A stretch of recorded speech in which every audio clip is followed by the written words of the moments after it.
വരുണിന്റെ രാധികയ്ക്ക് ഒരു കുഞ്ഞുകൂടി പിറന്നാ നിന്റെ കാര്യം കുറച്ചുകൂടി കഷ്ടത്തിലാവും. അല്ല, വരുണും രാധിക ഒന്നിച്ചതോടെ എല്ലാ പ്രതികാരം മതിയാക്കി അവരെ അനുഗ്രഹിക്കാനാണോ നിന്റെ ഉദ്ദേശം? തൽക്കാലം ഞാൻ വേറെ എന്ത് ചെയ്യാനാ ചെറിയമ്മേ? നമ്മളൊന്നും അവസാനിപ്പിച്ചിട്ടില്ലെന്ന് ഇന്ന് തന്നെ അവക്ക് മനസ്സിലാക്കി കൊടുക്കണം. അതിനെന്താ ഇല്ലാതാവേണ്ടെന്നറിയോ? അവരുടെ ആദ്യ രാത്രി.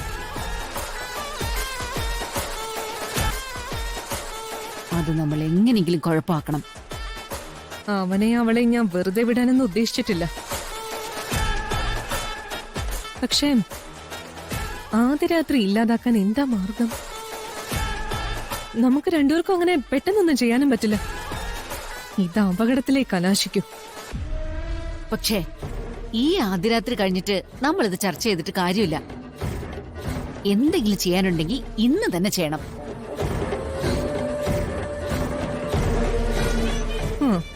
എങ്കി പിന്നെ അങ്ങനെ ഒരു ആദ്യ രാത്രി ഇന്ന് നടക്കണ്ട. രണ്ടാളും കൂടി ഇത്രയൊക്കെ ഒപ്പിച്ചു വെച്ചിട്ട് ഇനി നാണമാകുന്നു എന്നുള്ള കളി കളിച്ചാലുണ്ടല്ലോ.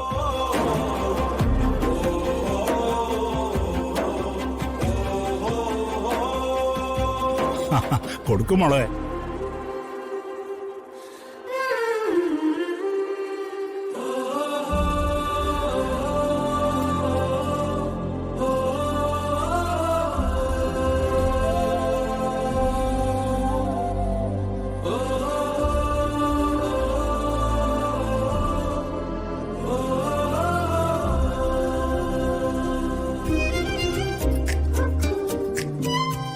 അല്ല, മതിയാക്കിയോ? രാധിക മോളെ ഇത്രയും കാലം കൺമുന്നിൽ ഉണ്ടായിരുന്നെങ്കിലും ഇപ്പോഴാ ഇത്രയും സുന്ദരിയായിട്ട് തോന്നുന്നത്. അത് ചുമ്മാ പറയുന്നു. അതെന്തുകൊണ്ടാണെന്ന് അറിയോ പത്മിനി? ഇത്രയും കാലം നീ രാധികയെ നോക്കിക്കൊണ്ടിരുന്നതേ ഇഷ്ടമില്ലായ്മയോടെ. ഇപ്പൊ നോക്കുന്നത് ഇഷ്ടത്തോടെ. അതാ അതിന്റെ വ്യത്യാസം. അതെ, മനസ്സുകൊണ്ട് മകളായിട്ട് അംഗീകരിച്ചപ്പോ സൗന്ദര്യവും ഐശ്വര്യവും ഒക്കെ കൂടിയിട്ടുണ്ട്.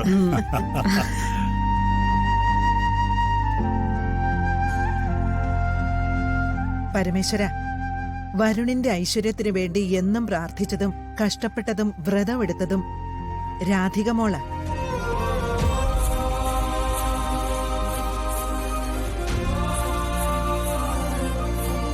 പ്രിയങ്ക മടിച്ചു നിന്ന പല കാര്യങ്ങളും അവള് വരുണിനു വേണ്ടി ചെയ്തു. അതൊക്കെ ദൈവം കാണുന്നുണ്ടായിരുന്നു.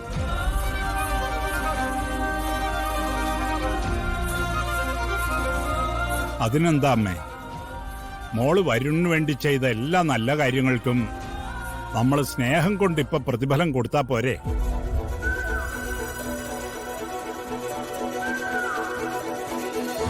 ഈ സ്നേഹം കൊടുക്കുക എന്നൊക്കെ പറഞ്ഞാലേ എല്ലാവരും ഒരു വീഴ്ചയില്ലാതെ ചെയ്യേണ്ട ഒരു കാര്യമാണ്.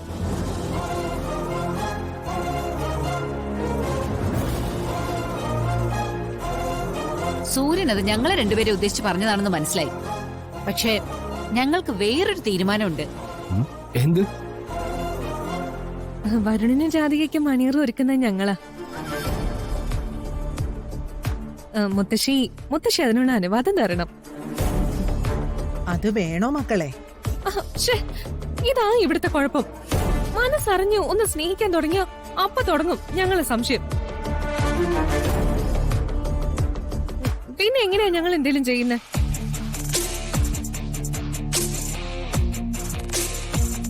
എന്നാ പിന്നെ അങ്ങ് സമ്മതിച്ചു കൊടുക്കമ്മേ. കുടുംബത്തിലുള്ള രണ്ട് പെണ്ണുങ്ങളുടെ ആഗ്രഹമല്ലേ? പരമേശ്വരൻ പറഞ്ഞതുകൊണ്ട് ഞാൻ അംഗീകരിക്കാം. പക്ഷേ എന്തെങ്കിലും ഒരു വീഴ്ച പറ്റിയാലുണ്ടല്ലോ.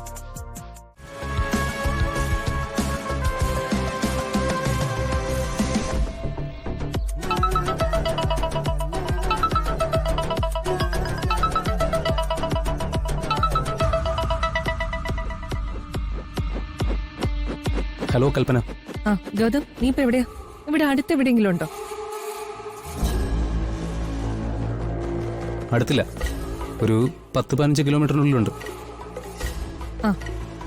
എങ്കിൽ അത്യാവശ്യമായിട്ട് കണിമംഗലത്തേക്കൊന്ന് വാ. എന്തു പറ്റി? ഞാനും ചെറിയമ്മയും വരുണിനും ജാതികയ്ക്കുള്ള മണിയർ ഒരുക്കാൻ പോവാ. അത്യാവശ്യമായിട്ടൊരു സാധനം വേണമായിരുന്നു. അതാ ഗൗതമിനെ വിളിച്ച്.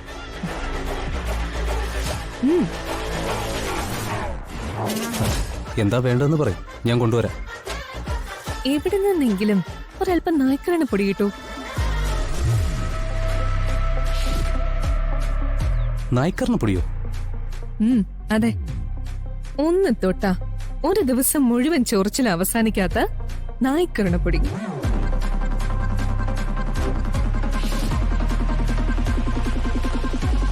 ആ, അത് സംഘടിപ്പിക്കാം. എന്നാ പിന്നെ ഇന്ന് വിവാഹിതരായ ദമ്പതികൾക്കുള്ള പ്രസന്റ് ആയിട്ട് താൻ അത് കുറച്ച് വാങ്ങിച്ചോണ്ട് വാ. പെട്ടെന്ന് തന്നെ വേണം. ഓക്കെ?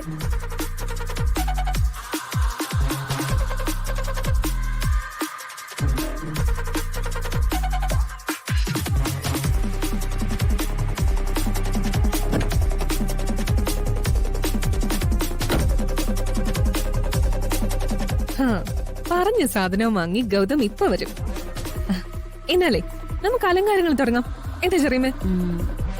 പണ്ടൊരിക്കൽ ഈ നായ്ക്കരണ പൊടി എന്റെ ശരീരത്തിൽ ചെറുതായിട്ടൊന്ന് വീണിട്ടുണ്ട്. എന്റെ അമ്മോ, പിന്നൊരു 3 ദിവസം എന്റെ ശരീരത്തിൽ മാന്തി പറിച്ച പാടുണ്ടായിരുന്നു. അങ്ങനെയാണെങ്കിലേ നമ്മുടെ കൊച്ചുങ്ങളെ നമുക്ക് നായ്ക്കരണ പൊടിയിൽ അങ്ങ് കുളിപ്പിച്ചു കിടത്താം. ഇത് കണിമംഗലം സ്പെഷ്യൽ.